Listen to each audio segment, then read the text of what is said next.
Rainbow of Sounds Music School kepada Nasional Maubri Riboy District kepada perlong sisim citayo hak sisa janya Little Flower Higher Secondary School Maubri kedon bunjait kirukom hikai hak liang ke tem keput bat karwai kesiau keyboard, gitar, western vocal, Indian classical vocal, kasih instruments bat kasih vocal kikena akibat news nem seneng kila banwan pentebit hak neg music school bat om dan jinge nagam tagi belarang baru banwan pentebit hak neg music school ka Jentru Sports Club hadin ke jengra ia kana meladu kum ke champion jong ka Lumpung Yilekai football ka belatip kum ka Riboy League hakini ki khandiat banai ki beladam kala pen kare chat na ka benta ban let yesim benta sya ka Meghalaya State League ka ban sedang no ocean kini ki kenhun na Riboy ka don haklanti ban pen kare ban let yesim benta sya ka ti Lumpung bahe hapo ke jela kumban syuk deu khandiat baya ke Lumpung Yilekai ka bakini ke kenhun Yilekai jong ka Jentru Sports Club kala ra ia kana meladu kedi ke belapnia da ka Riboy District Sports Association ka beladon ke jingete bakat ki bolong ki nongjob nak ne ke Lumpung kini yo ban lik mi khmat na ka district sya ka state level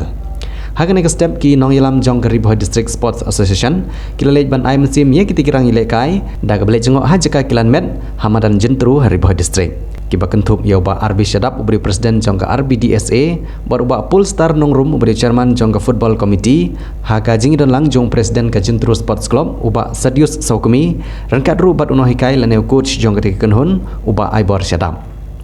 laru ban kedo bagane kenhun kan lej ban kiu syanong ba selong haka khatlai tarik mentau banai nak benta ban le isim benta sya ketika Lumpung Yilekai football jong ka jelah ha baikran bat uba Aibor Syadap ubari noh kai kilan met ya kita kirang Yilekai ulapan pau ba ka kenhun kelapan kre na dong sedang ban le isim penta sya ketik Lumpung ka pelolong ru da gejing kersan jong dibun kinong le bah bat ong ru ba kini kenhun ka pen kre ban le isim penta sya ketik Lumpung ka don ya gejing kermen ban poi sya ketong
to habide bat kani jing pan practice ka jung nga ni hapo madan Jentru habide jing ili simenta jungi ha ni ka MSL ka jing practice ka jungi kalong mala kastem kata ha ka system ni practice kumba arkanta ye barangta ha jing practice ki jungi ila le ya ka fitness ka ball touch ka passing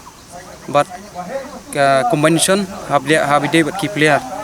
to habidi buat kani klub Jentru ka ba yo ka ba kalala ban yo rung sakpo MSL kalong ba hadin ba ka RBDSA kala penlong ya ka Riboy League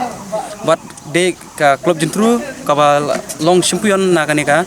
Riboy ka jungi de nomor kata ka klub Jentru kala yo ban represent habidi buat kani ka MSL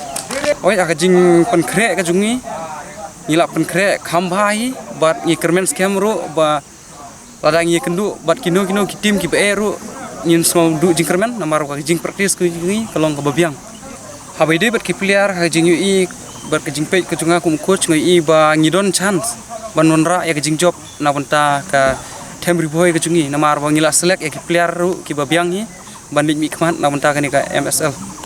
Ledkin College Shillong is pleased to inform you that it's now offering admission to male and female students. Yes, you heard it right. Only at the Department of Tourism and Travel Management. For a promising career, join 4 years professional program that is Bachelor of Tourism and Travel Management at Ledkin College Shillong. For more information, call to the given number on the screen or visit the website www.ledkincollege.edu.in.